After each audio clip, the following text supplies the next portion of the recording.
Welcome to Movie Brand. കേരളത്തെ ആകെ ഞെട്ടിച്ച സംഭവമായിരുന്നു കൊച്ചിയിൽ നടി ആക്രമിക്കപ്പെട്ടത്. 2017 ഫെബ്രുവരി 17-നാണ് തൃശൂരിൽ നിന്ന് കൊച്ചിയിലേക്കുള്ള യാത്രക്കിടെ നടി ആക്രമിക്കപ്പെട്ടത്. കൊട്ടേഷൻ സംഘങ്ങൾ ആദ്യം പിടിയിലായ കേസിൽ മാസങ്ങൾ പിന്നിട്ടപ്പോഴാണ് ദിലീപിന്റെ പേര് ഉയർന്നു കേട്ടത്. അതേ വർഷം ജൂലൈ 10-ന് അറസ്റ്റിലായ ദിലീപിന് 3 മാസത്തോളം ജയിലിൽ കഴിഞ്ഞ ശേഷമാണ് ജാമ്യം ലഭിച്ചത്. വിചാരണ തുടങ്ങിയെങ്കിലും ഇടയ്ക്ക് പുതിയ വെളിപ്പെടുത്തലുണ്ടായി. തുടർന്ന് ഹൈക്കോടതിയിൽ നിന്നും നടന് ജാമ്യം ലഭിക്കുകയായിരുന്നു. ഇപ്പോൾ വളരെ നിർണായക ഘട്ടത്തിലൂടെയാണ് കേസ് കടന്നു പോകുന്നത്. അന്നു മുതൽ ആരംഭിച്ച നടിയുടെ നിയമ പോരാട്ടങ്ങൾ 8-ാം വർഷത്തിലേക്ക് കടന്നുപോയിക്കൊണ്ടിരിക്കുകയാണ്.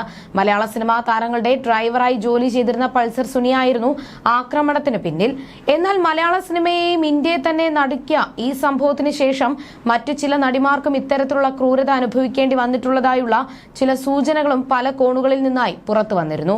എന്നാൽ ഇപ്പോഴിതാ ഒരു ചാനലിന്റെ സ്റ്റിംഗ് ഓപ്പറേഷനിലൂടെ ഞെട്ടിക്കുന്ന വെളിപ്പെടുത്തലുകളാണ് പുറത്തെത്തിയിരിക്കുന്നത്. നടി ആക്രമിച്ച കേസിലെ 1-ാം പ്രതിയായ പൾസർ സുനി മുൻപും മറ്റ് നടിമാരെ ആക്രമിച്ചിട്ടുണ്ടെന്നാണ് വെളിവാകുന്നത്. മുൻപ് 5 പേർ ഇത് സംബന്ധിച്ച് പോലീസിന് മൊഴി കൊടുത്തിട്ടുണ്ടെന്നും എന്നാൽ ഇതെല്ലാം പറഞ്ഞ് സെറ്റിലാക്കിയെന്നുമാണ് പൾസർ സുനി വെളിപ്പെടുത്തിയിരിക്കുന്നത്. എന്നാൽ മറ്റ് നടിമാർക്കെതിരെയുള്ള അതിക്രമങ്ങൾക്ക് പിന്നിൽ ദിലീപ് അല്ലെന്നും അതൊന്നും ദിലീപ് പറഞ്ഞിട്ടല്ല ചെയ്തതെന്നുമാണ് പൾസർ സുനി പറയുന്നത്. മാത്രമല്ല, നടി ആക്രമിക്കാൻ ദിലീപ് തനിക്ക് നൽകിയത് 1.5 കോടിയുടെ കൊട്ടേഷനാണെന്നും പൾസർ സുനി പറഞ്ഞിരുന്നു. കേസിൽ ഏറ്റവും നിർണായകമായേക്കാവുന്ന വെളിപ്പെടുത്തലിൽ ഇനി പോലീസ് എന്ത് നടപടി സ്വീകരിക്കുമെന്നാണ് അറിയേണ്ടത്.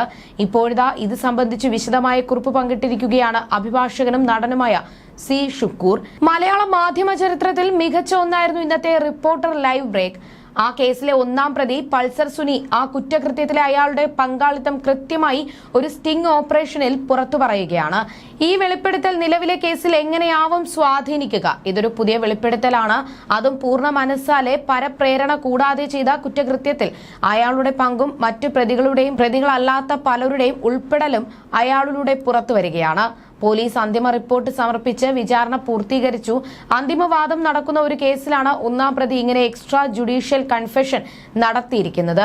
ഈ വെളിപ്പെടുത്തലോടെ കേസിലെ അന്വേഷണ ഉദ്യോഗസ്ഥൻ വാജ്യമോ രേഖാമൂലമോ ആയ പുതിയ തെളിവ് ലഭിച്ചു എന്ന നിലയിൽ CRPC 173 പ്രകാരം അല്ലെങ്കിൽ BNSS 193 ബഹുമാനപ്പെട്ട കോടതി മുമ്പാകെ തുടർ അന്വേഷണത്തിന് ഒരു ഹർജി ഫയൽ ചെയ്ത് കോടതിയുടെ അനുമതിയോടെ തുടർ അന്വേഷണം ഉത്തരവായാൽ റിപ്പോർട്ടർ മുമ്പാകെ പ്രതി നടത്തിയ കുറ്റസമ്മത വീഡിയോ ഫുട്ടേജുകൾ നിയമം അനുശാസിക്കുന്ന രീതിയിൽ #വാല്യൂ അടക്കം അന്വേഷണ ഉദ്യോഗസ്ഥൻ കോടതിയിൽ ഹാജരാക്കണം. ഒരു പ്രതി നടത്തുന്ന കുറ്റസമ്മതം കൂട്ടപ്രതികൾക്ക് ബാധകമാണോ അല്ല എന്നാൽ ആ കുറ്റസമ്മതത്തിൽ വെളിപ്പെടുത്തിയ കാര്യങ്ങൾ മറ്റു രേഖകൾ വഴിയും മൊഴികളും തെളിവുകളും വഴി സ്ഥാപിക്കാനായാൽ മറ്റു പ്രതികൾക്കും ആ വെളിപ്പെടുത്തലുകൾ ദോഷകരമായി ബാധിക്കും. നേരത്തെ നരോദ് പാട്യ കേസിൽ ടെഹൽക്കയിലെ ആഷിസ് കേതൻ നടത്തിയ സ്റ്റിംഗ് ഓപ്പറേഷനിൽ ബാബു ബജ്രംഗിയും മായ കൊഡ്നാനിയും നടത്തിയ കുറ്റസമ്മതം സ്പെഷ്യൽ ഇൻവെസ്റ്റിഗേഷൻ ടീം വഴി സെഷൻസ് കോടതി മുമ്പാകെ ഹാജരാക്കിയതിലൂടെയാണ് ഗുജറാത്ത് വംശഹത്യയിൽ 91 പേർ കൊല്ലപ്പെട്ട കേസിൽ അവരുടെ ശിക്ഷ ഉറപ്പാക്കിയത്. ഇവിടെ ബഹുമാനപ്പെട്ട കോടതി മുമ്പാകെ അന്വേഷണ ഉദ്യോഗസ്ഥൻ തുടർ അന്വേഷണത്തിനുള്ള അനുമതിക്കായി അപേക്ഷ സമർപ്പിക്കുമോ?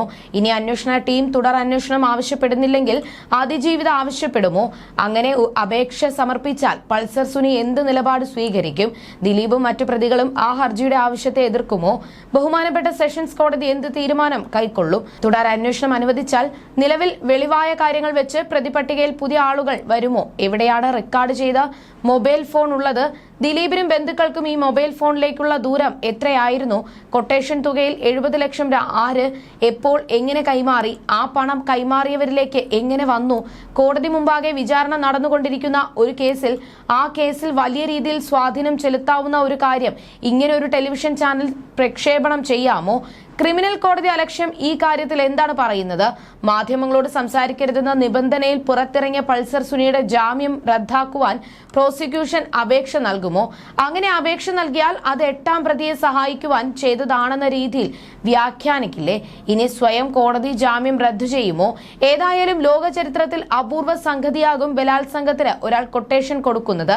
മനുഷ്യരുടെ മറവിയിലേക്ക് ആ ഭീകരവും മനുഷ്യത്വ വിരുദ്ധവുമായ സംഭവത്തെ തള്ളിവിടാതെ കൃത്യമായി ഇടവേളകളിൽ ഓർമ്മിപ്പിക്കുന്നത് തീർച്ചയായും സാമൂഹിക പ്രവർത്തനമാണ്. ഈ കാര്യങ്ങൾ പലതും അതിജീവിതയിൽ നിന്നും നേരിട്ട് കേട്ടിട്ടുണ്ട്. ആ നടുക്കം മാറുന്നില്ല. ആ ധീരതയോട് ഒരിക്കൽ കൂടി ഐക്യപ്പെടുന്നു എന്നാണ് ഷുക്കൂർ വക്കീൽ പറയുന്നത്. അതേസമയം ഇപ്പോഴത്തെ വെളിപ്പെടുത്തൽ ദിലീപിന് ഗുണകരമാകുമെന്നാണ് നിയമവിദഗ്ധർ ചൂണ്ടിക്കാട്ടുന്നത്.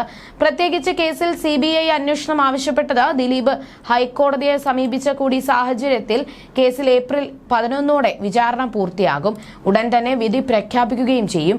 ഈ ഘട്ടത്തിൽ കേസിൽ ഒരു തുടരന്വേഷണം അതിജീവിത ആഗ്രഹിക്കുന്നില്ലെന്നാണ് നടിയുടെ അഭിഭാഷക കൂടിയായ അഡ്വക്കേറ്റ് TV മിനി ചൂണ്ടിക്കാട്ടിയത്. പൾസർ സുനിയുടെ വെളിപ്പെടുത്തലിൽ തുടരന്വേഷണം നടന്നാൽ അത് ഗുണം ചെയ്യുക ദിലീപിനാണെന്നും അവർ പറഞ്ഞു. ദിലീപിന് വേണ്ടി സുനി ബോധപൂർവം നടത്തിയതാണ് ഇതെല്ലാം എന്നാണ് TV മിനി പറയുന്നത്. സുനിയുടെ വെളിപ്പെടുത്തൽ അതിജീവിതയ്ക്കല്ല, മറിച്ച് ദിലീപിന് തന്നെയാണ് ഗുണം ചെയ്യുകയെന്നും മിനി പറഞ്ഞു.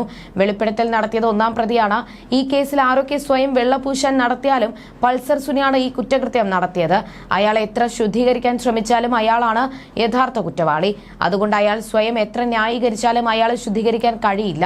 പ്രോസിക്യൂഷനെ പിന്തുണയ്ക്കുന്ന തരത്തിലുള്ള ഒരുപാട് കാര്യങ്ങൾ അയാൾ വെളിപ്പെടുത്തിയിട്ടുണ്ട്. എന്നാൽ റിപ്പോർട്ടർ ചാനലിലൂടെയുള്ള പൾസർ സുനിയുടെ വെളിപ്പെടുത്തൽ ദിലീപിന് വേണ്ടിയുള്ള ബോധപൂർവമായ വെളിപ്പെടുത്തലാണെന്നാണ് ഞാൻ വിശ്വസിക്കുന്നത്. കഴിഞ്ഞ ദിവസം ദിലീപ് ഈ കേസിൽ ഒരു ഹർജി നൽകിയിരുന്നു. കേസിൽ തുടരന്വേഷണം വേണമെന്നും CBI അന്വേഷിക്കണമെന്നുമാണ് ദിലീപ് ആവശ്യപ്പെട്ടത്. ദിലീപ് ഹർജിയിൽ പ്രധാനമായും ഉന്നയിച്ച വാദം ഒരു ഫോൺ കണ്ടെടുക്കാൻ ഉണ്ടെന്നതാണ്. അത് 7-ാം തീയതിയിലേക്ക് കൂടുതൽ വാദത്തിനായി ഹൈക്കോടതി മാറ്റിവെച്ചിരിക്കുകയാണ്. അതിനിടയിലാണ് പൾസർ സുനിയുടെ വെളിപ്പെടുത്തൽ വരുന്നത്. ഇരയെ സംബന്ധിച്ച് ഈ വെളിപ്പെടുത്തൽ വിശ്വസനീയമേ അല്ല. കാരണം അന്വേഷണത്തിന്റെ എല്ലാ ഘട്ടത്തിലും ഈ ഫോണിനെ സംബന്ധിച്ച് കൃത്യമായ അന്വേഷണം നടക്കുകയും പൾസർ സുനിയുടെ വക്കീൽ ആ ഫോൺ സുനി നശിപ്പിച്ചുവെന്ന് കോടതിയിൽ സത്യവാങ്മൂലം നൽകുകയും ചെയ്തതാണ്. ആ വക്കീൽ ഇപ്പോൾ പൂർണ്ണമായും പാരലൈസ്ഡ് ആയി കിടക്കുകയാണ്. നടി കേസിന്റെ വിചാരണ ഏപ്രിൽ 11 പൂർത്തിയാകുമെന്നാണ് കരുതുന്നത്. വിധിയും ഉടനെ വരും. ഈ കേസിൽ നിലനിൽക്കുന്ന തുടരന്വേഷണം ആവശ്യമേ ഇല്ല. ഈ കേസിൽ തുടരന്വേഷണം ആഗ്രഹിക്കുന്ന ഏക വ്യക്തി ദിലീപ് മാത്രമാണ്. അതുകൊണ്ട് പൾസർ സുനി നിങ്ങളെ ചതിച്ചതാണോ എന്ന് പരിശോധിക്കണം. പൾസർ സുനിക്ക് സത്യം പറയണമെന്നുണ്ടായിരുന്നുവെങ്കിൽ പല അവസരങ്ങളിലും അയാൾക്കത് പറയാമായിരുന്നു. ഈ അവസാന നിമിഷം ഇങ്ങനെ വന്ന് സംസാരിച്ചത് ഈ കേസിൽ തുടരന്വേഷണം നടത്താനുള്ള ശ്രമത്തിന്റെ ഭാഗമായാണ്.